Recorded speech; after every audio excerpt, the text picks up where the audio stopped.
Hello there. This week you might have noticed something a little different.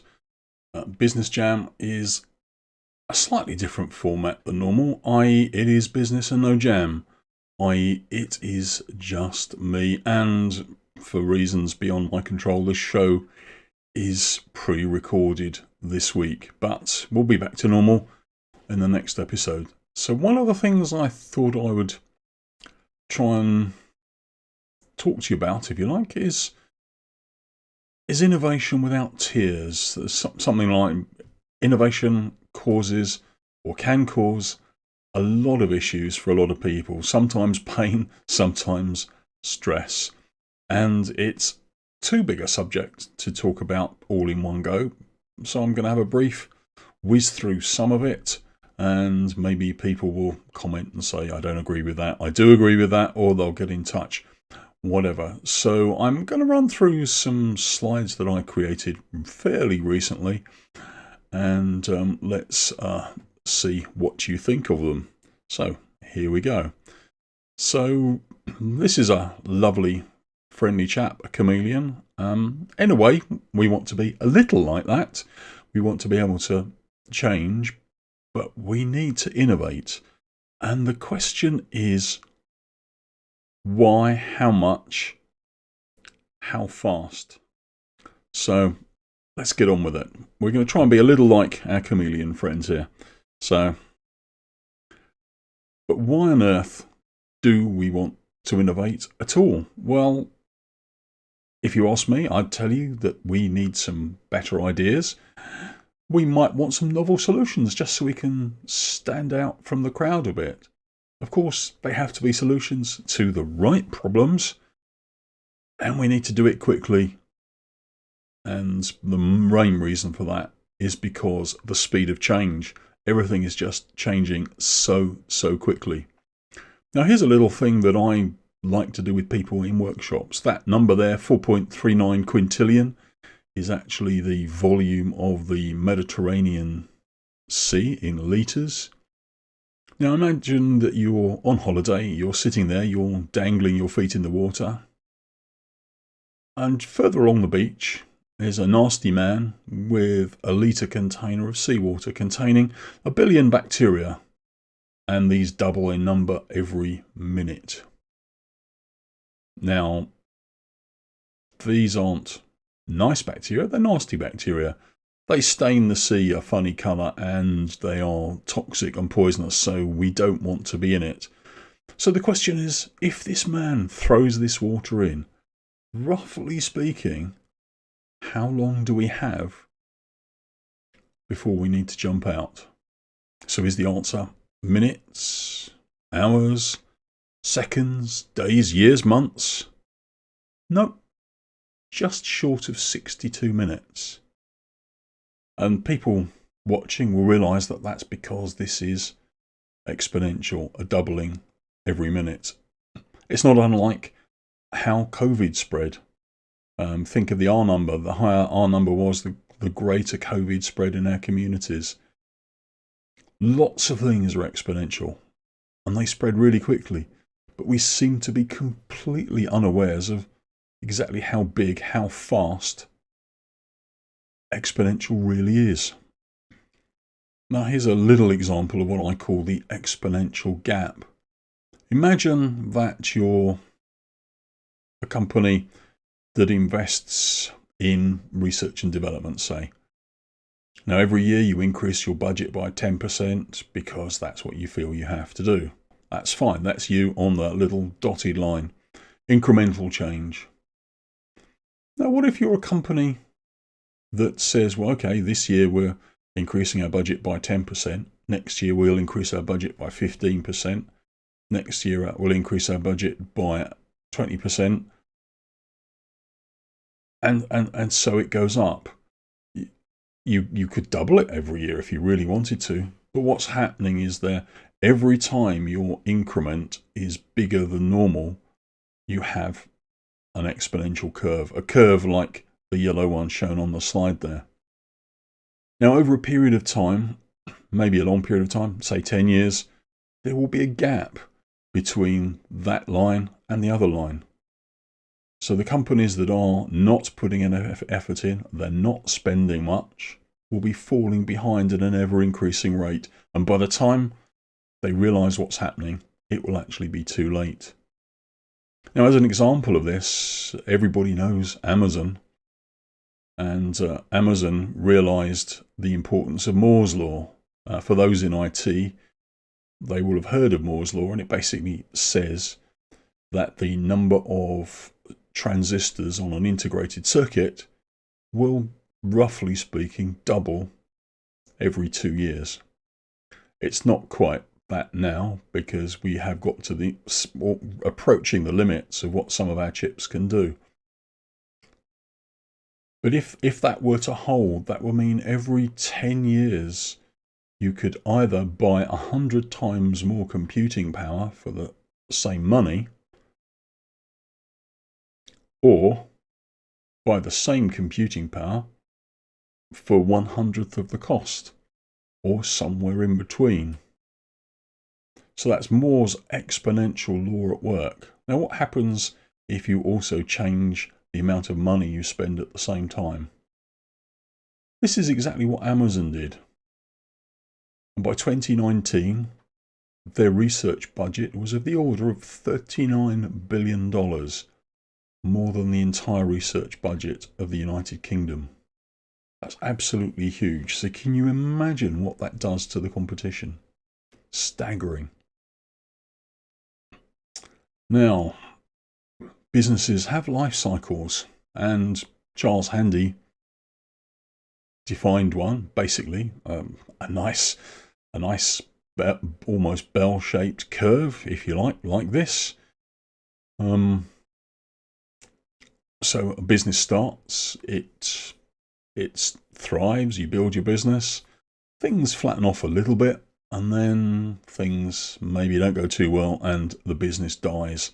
And so we have inception, growth, maturity, and decline. And maturity is the great bit. It's where we've stopped putting money in, but we're taking money out and things are going really well. The problem is that when you hit that decline phase, the Harvard Business Review printed some articles, and they basically said that once you get onto that slippery slope downwards, you only have a 10% chance of getting back to where you were before. Think about it, that's a 90% chance of dying, basically, as a business. So what do? Well, the thing we try and do is anticipate.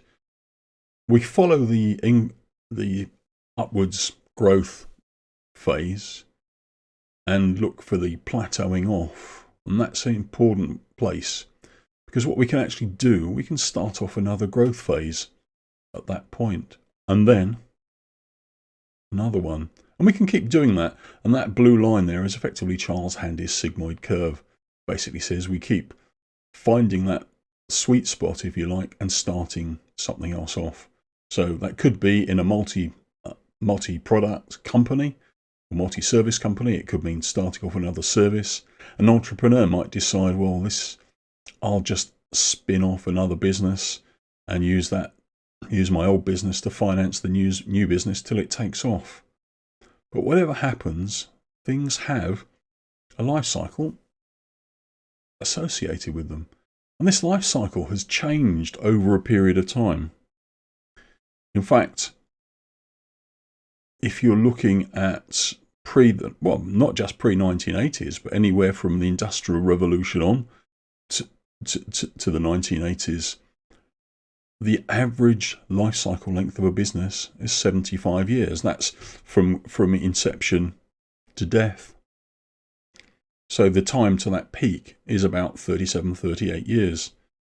Now, when you think about it, most people at that period in time who went into a business would not have experienced a business failure or some sort of crisis. They will have started, worked their way through the company, got their gold watch, retired, and that's it. 75 years. Move on to the 1990s, and that 75 years is now 15. Remember, we only have half of that before we have to make sure that we've taken action to not slide down the other side. And then by the year 2020, this period is round about 6 years. And it's not just the IT and software related companies, but 6 years. So that means we have to be thinking about reinventing in some way or other every 3 years. And the things we need to be good at are anticipating, designing, and implementing change. Now, if anybody's interested, if they want to send me an email, I do have some interesting and useful questionnaires which will help you work out how good you are at each of those three things and work out maybe where you might need to do a little bit of work. But when we need to change, who do we need to take with us? Well, this graph, it's a variation of the innovation adoption curve, as you can see, with innovators on the left-hand side forming a very small minority, the laggards on the right-hand side, and various people in between. So the innovators, they're the people who they see that the iPhone 55 is going to be out next year and they're champing at the bit. They're signing up for it. The early adopters are going to wait till it's been out just a few weeks and the firmware has been upgraded, and they'll have a look at the reviews. The early majority might wait till the price has come down a bit, or there's maybe a few second-hand ones. The late majority, well, they'll take the model before the previous model, and the laggards are probably still using a Nokia 3310 or something like that. So if we want to change, if we want to make changes, once we've identified what's happening in the world, what's happening to our company, do we have to take everyone with us? Do we have to persuade all of our customers? Do we have to persuade all of our staff? No.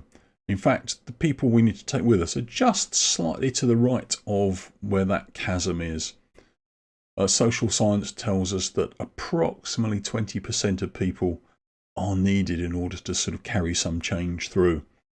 So just 3 or 4% into the early majority, that's where we need to be focusing our attention. So if it's people at work, looking at 20% or so of those people. If it's your customers, who are they? Who are the 20%? Those are the people we need to be focusing on. Let's just get rid of me there. Now, some people might have heard me talking about reinvention as well as innovation, saying what's the difference? Well, in terms of attitudes and behaviours and some of the things we do, absolutely nothing. But this slide shows what the difference actually is.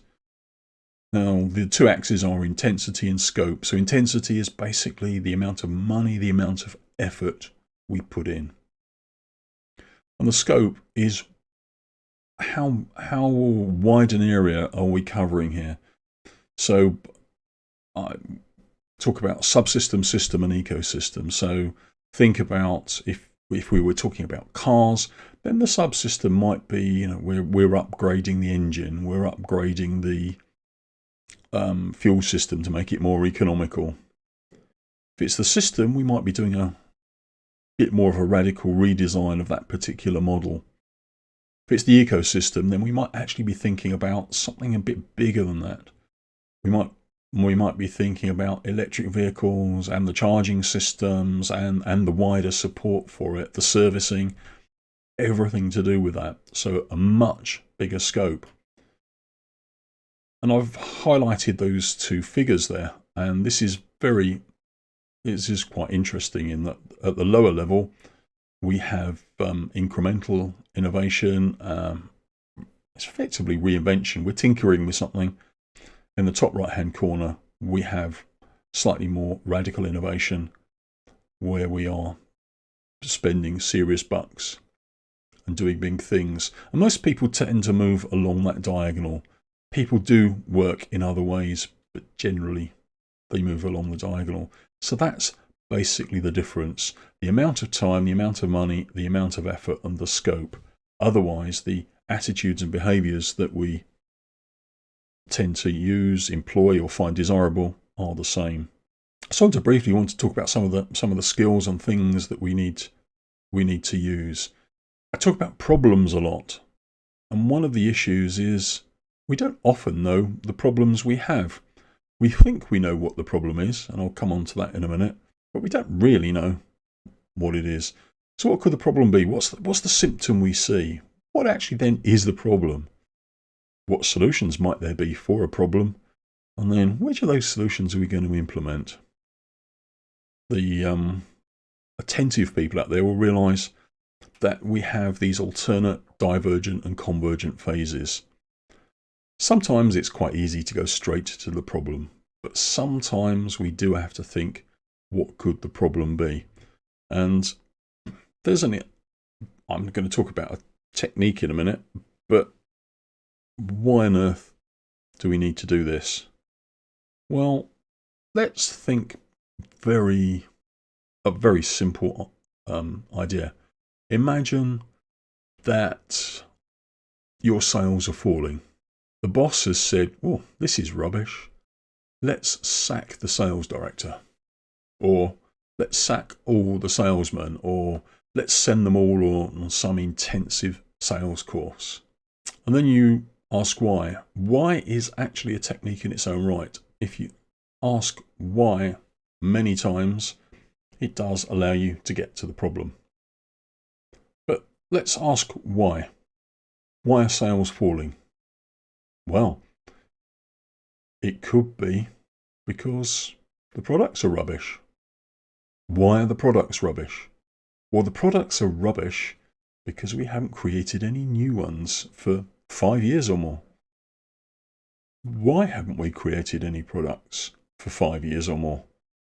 Well, because the managing director, the boss, he hasn't had any time to kick off any new product development, or he hasn't been able to give us any finance or something like that. So basically, the reason why we can't sell any products or sales are falling is not because the salesmen are rubbish. It's because the managing director needs to go on a time management course. Now, one of the issues with problems is that they're what we call multi-layered. It's a bit like, think of it like closing up a wound. If you want to solve a problem, you don't just stick a sticking plaster over it. It's like a wound. You have to start closing it up from the bottom, work at the bottom level to the very top, and then things will go as you want them to go. Something else we need to do is reframing. Now, the image on the left is of a light source hitting an object which you can see is a very strange shape. I can't even begin to describe it. But depending which way you look at it from, which way the light shines, you see a square or a circle or a triangle. And that happens with a lot of things. You look at them from a different point of view, you see a different thing, and it allows you to maybe create a different opportunity, an idea, or see a different solution. Rightmove is there as an example of house buying. We've often been to view a house. We have the particulars, the description, the photographs. We go with our partner and the kids. The man of the house sometimes sees the garage or the basement, thinks of man cave. He wants to install his motor car. He wants to put in a snooker table. He wants to put a bar in the corner, possibly. The lady of the house, she's into cooking, will see the kitchen and think, oh, this is great. Nice big cooking area, open plan space, breakfast bar. I love it. If she's not into cooking, she might see the sunken bath and think, this is great for relaxing. I could really see myself here. And the kids, they see the garden. They know where they can put their trampoline. And then they run around the house trying to find the biggest bedrooms, because that's what they're after. And everybody says, we love it, but all for different reasons. They've all looked at something from a different point of view. And then finally, Harry Potter. J.K. Rowling didn't write a complete story. She wrote a framework which we could all hang our own ideas off. So all of these things are examples of framing. in their own different way. Here's another technique that you might like to use, the morphological matrix. I'll leave my face off this one because it's easier to explain with all the slide there. But imagine you need to create some ideas for something. In this case, I'm thinking about a soap opera, a daytime soap opera for television. So how might it be characterized? Well, a number of things, but let's say target audience, the setting or location, the theme, and a suggested title. So if I think of 10 different types of target audience, 10 types of setting, 10 types of theme, and 10 suggested titles.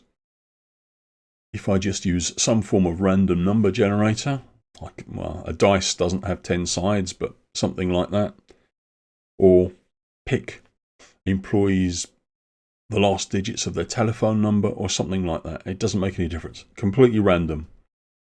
And I do that for each of those 4 columns. That's 10,000 possible combinations just there. Now, some might be sensible. Some might not be quite so sensible. They might just give us an idea about something we could do, what we call a springboard. But they're all useful, and 10,000, it's worth giving a go, isn't it? Another thing I've used before, I used to work for a company made set-top boxes, and we could not shift enough of them. And the problem was that they were perceived as being of lower quality than other makes. So what do we do? Market the heck out of it? No. We just improved the perceived quality. And the thing we chose was to make it heavier. We took some sticky weights, stuck them in the bottom, made it heavier, perceived quality, and they started to sell. So if you have a product or a service, you can create your own list and twist, list, matrix, whatever you like to call it, and just see if you can apply some of these and see what it suggests. Make it bigger, make it smaller, automate it, break it into more parts, turn it upside down, add a smell. In fact, once I spoke to a man who had just written a children's gardening book, and I showed him my list and twist list, and he came across the add a smell, and immediately came up with the idea of a scratch and sniff gardening book. So these things, they can be used off the cuff for wacky things. They can be used as, here is the case, 2x2 matrix, making decisions. So how many times do we and ah, put a wetted finger in the air? But if we want to make a decision, say it depends. We're trying to talk about which course of action we might want to take. And we characterize it by the risk and the impact, high or low. Now, all the different options we could put in each of those 4 quadrants. We obviously want high impact and low risk. But you can do that with cost, any number of parameters. It's just, when we say creative problem solving, creative techniques, we really mean alternative. Things you don't normally do or wouldn't normally do in your boardroom. And this is a great one. How to generate at least 20 business ideas over coffee. Rubbish, you say. Well, maybe not. So how does this work?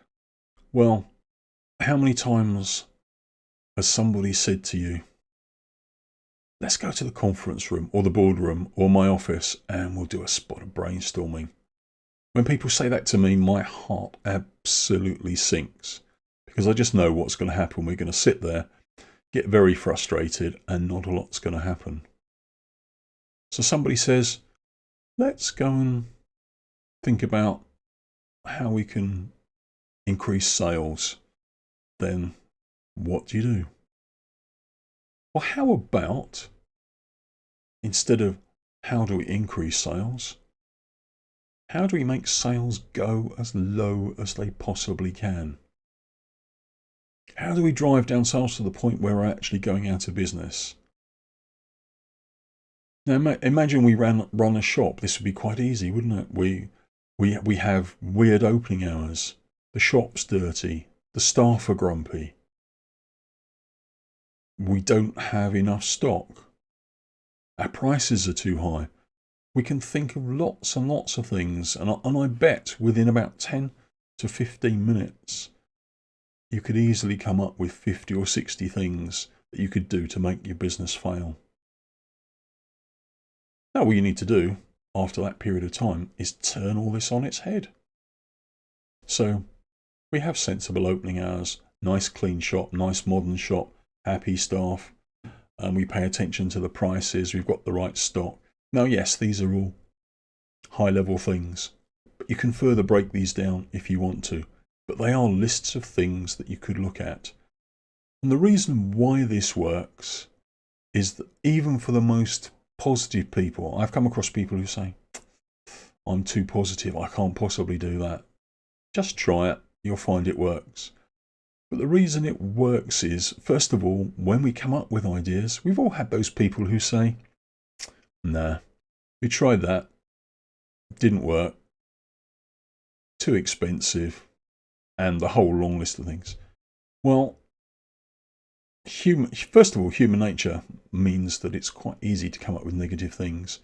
But more importantly, it's very hard to be negative about negative things. So all of those people who filter out ideas with don't work, can't do it, those ideas get through and we end up with more of them at the end. So you try this and I think you'll find that in the time it takes you to drink a cup of coffee, you'll come up with more than 20 ideas. And if you have one or two people with you, then it'll be even bigger than that. And yeah, you can't really lose, can you? So give it a go. And I've even come across people using that for just a little bit of behavioural change as well. But that's maybe for another day. So try that. Reverse or negative brainstorming. So the things you need to do just to get started. Don't be illogical. What do I mean by that? Well, many logical people will work through all the solutions, all the different ideas they have, one by one. Start at number 1, go to number 10. And if that's your mode of operating, try everything in turn and see what works and what doesn't. If you've got through everything that doesn't work, and the last thing or things you could try are alternative techniques or what people might call creative techniques, wouldn't it be silly not to try it? So don't be illogical about being logical. Just give it a go and see what happens.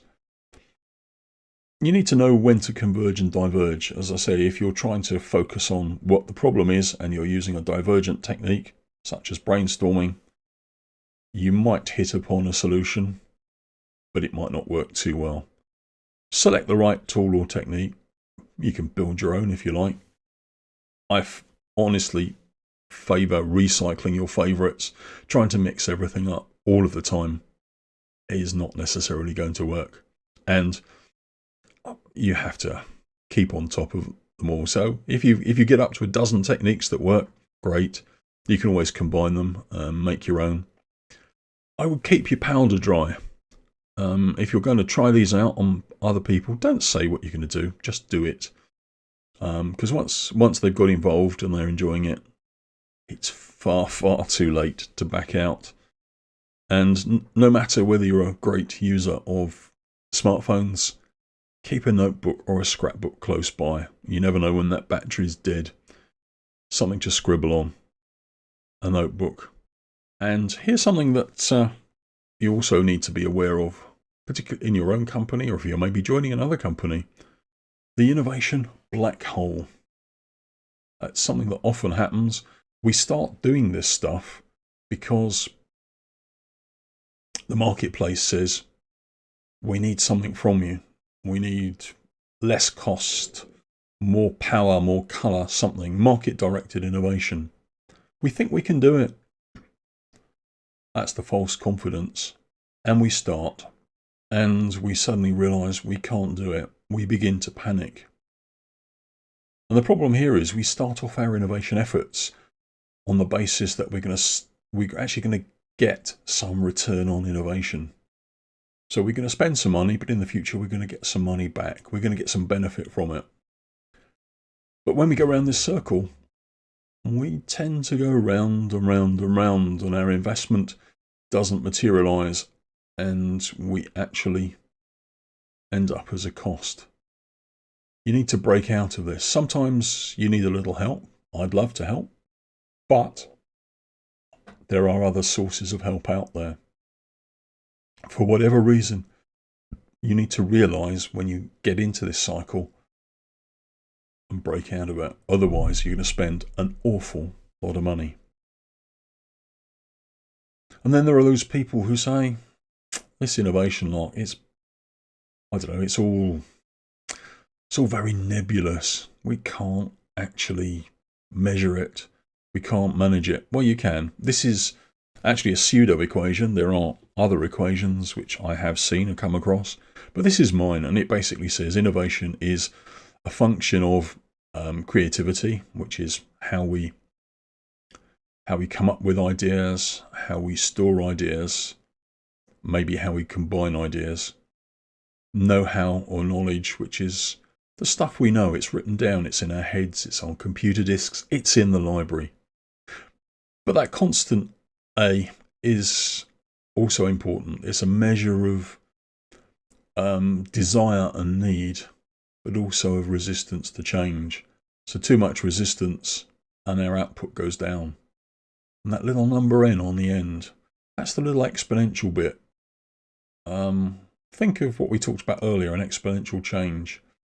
That represents the organisational culture, the corporate culture, our attitude to risk, how good management are. Effectively, it's the maturity of our innovation system. And the more mature it is, the more effective it is, the more we get out of it. And surprisingly, these things can actually be measured. And you can still measure alongside your normal key performance indicators if you want. But we can actually find out how efficient your innovation machine is at innovating. Something here to think about. Let's just remove me. What happens is often driven mainly by two things. And that's the market stretch, and technology. So the market stretch could be us pushing stuff to the market with new products or services, or the market could be pulling on us and saying this is what we want. Technology stretch is usually technology pushing what we're doing. So in the first quadrant, where each of those things is very, very small, we could have incremental innovation. You go along the technology axis, then you've got technological innovation. If you go up the market axis, then you've got a niche. But quadrant 4 is where things start to get interesting. That's where things are disruptive. We're actually changing the market, we're changing the technology. And if you keep going, then you will get disruption. But if you start changing some of the other things, the way you think, the way you work, different attitudes, different behaviours, different ways of sharing knowledge, different ways of changing, then it's almost as though we have another dimension. That matrix actually becomes three-dimensional. And we get what I call frontiering. You're at the cutting edge, basically. So what do these companies look like? Now, why didn't I invent? These three words are not invented by me, but I use them as metaphors to describe an organisation. Soup, Jugad and chai. Soup, we all know. Jugad, people who are familiar with innovation or familiar with Indian culture will realise it's an Indian term for basically almost bodging or hacking. Improvising is a good word. And chai, the wonderful Indian chaiwala. So what does all this mean? Well, soup, describing organisational form. Soup, there's no there is some structure to soup. Soup can have as a consistency, But if you imagine an organisational form where people can share ideas, we don't have hierarchies. There is control, but there's sharing of ideas, there's sharing of resources. People are operating on the same level. So engineers are effectively paid by, or they're rewarded according to their input. Yes, we have professional managers. We need things managing, but they're not controllers of people. They manage things. They manage functions. So people are rewarded according to their knowledge, their expertise, and their contribution. So we have a fairly flat organisational form, which is somewhat akin to soup. Jugad, it's a great way of doing things, but many Western companies embraced Jugad and then dropped it after a short time. And the reason is because there's no quality. It's all about improvisation. Now, that's great. The behaviours we want are curiosity and a can-do attitude, but sadly, no quality here. But we like that rapid response and the curiosity. Where does the chai wallah come in? Well, nobody has a manual for making chai. You go and see a chai wallah make several thousand cups of chai a day. There's no manual. He doesn't consult his menu. But every cup of chai is good quality. It's the consistency and quality is built into the culture. And that's what we want. We don't want to have to think about it. We want everything to be fast.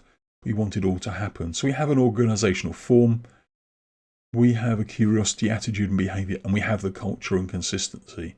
So think of those three metaphors: soup, jugad and chai. So that's all very simple. It's not a big problem, is it? Really? So we can be like the chameleon. And there's much more to it than that. But if we embrace some of these things and some of these big concepts, we can have innovation without tears. We can move forwards. We can make things painless. But aside from the anticipating, designing and implementing change, we need to make all this automatic so we can be like our friend the chameleon. So thanks for watching. Hopefully we'll be back with live Business Jam next time. But for the time being, bye for now.